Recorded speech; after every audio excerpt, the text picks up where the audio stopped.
Hi, my name is Chasity, and my two words are searching dissatisfied. I think that we're all looking for meaning and purpose in life and satisfaction, and I was no different. From a young age, I had a desire for a satisfied life, and I found myself looking for it in different places. When I was really little, it was in being a cute little girl, but my sister was born, and I quickly learned that I wouldn't always be the cutest. And in elementary school, it was found in grades. I would find temporary satisfaction in my teachers' encouraging remarks on my report cards and assignments, but it always left me wanting more. And by the time I got to the end of my junior high experience, I realized that I had a desire for a greater social status. And so in high school, I got really involved in a lot of activities and clubs and teams. I even played up a ditziness to gain approval. But I was still lacking in being satisfied in that. I still didn't have a boyfriend or the level of popularity that I desired. And so it left me feeling discontent.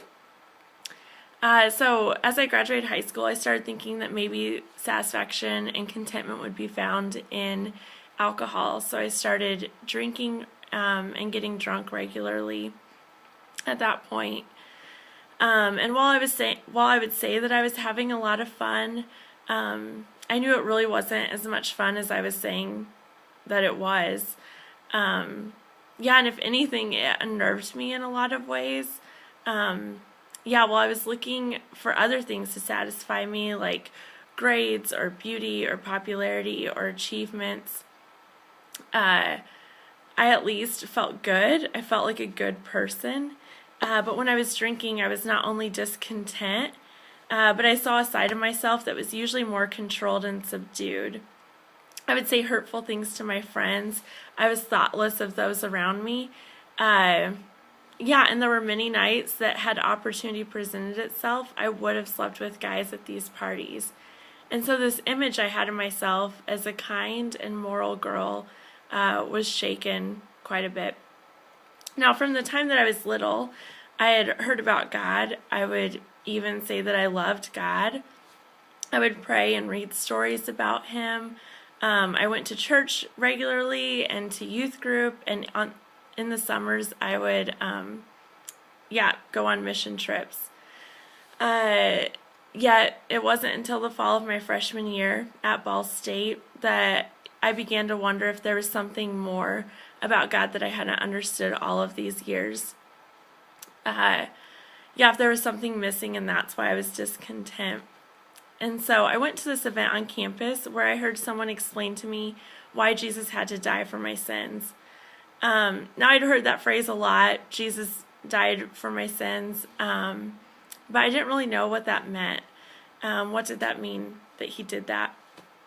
And so at this event, I actually learned, and from there, from other people, I learned that He lived perfectly for me too, that I'm selfish, but Jesus was selfless, that I've lied, but Jesus was even the definition of truth, that I disobey God all the time, but Jesus obeyed God perfectly, even to the point of death. Jesus lived perfectly for me, and then He died and experienced God's wrath for me, and switched places with me. He received the wrath of God so that I could receive the pleasure and acceptance of God that He'd earned through His perfect life that I never could. And so when I heard this message, this was undoubtedly the most beautiful thing I'd ever heard in my life. This satisfied all the longings of my heart. This message satisfies my intellect and my mind as well. I was dissatisfied in all of these things because my circumstances, my achievements, my social status, and even my relationships aren't supposed to satisfy me completely. Only Jesus is. Since coming to know Christ, some of the most difficult things have happened in my life circumstantially, and some of the sweetest and most exciting things have happened in my life circumstantially.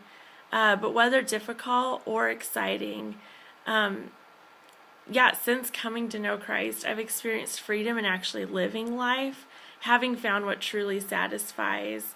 I experienced joy despite my circumstances because of my relationship with Jesus.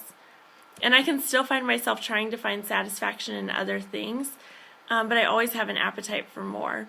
Nothing satisfies me like my relationship with Jesus because nothing else was meant to. Searching dissatisfied, those are my 2 words.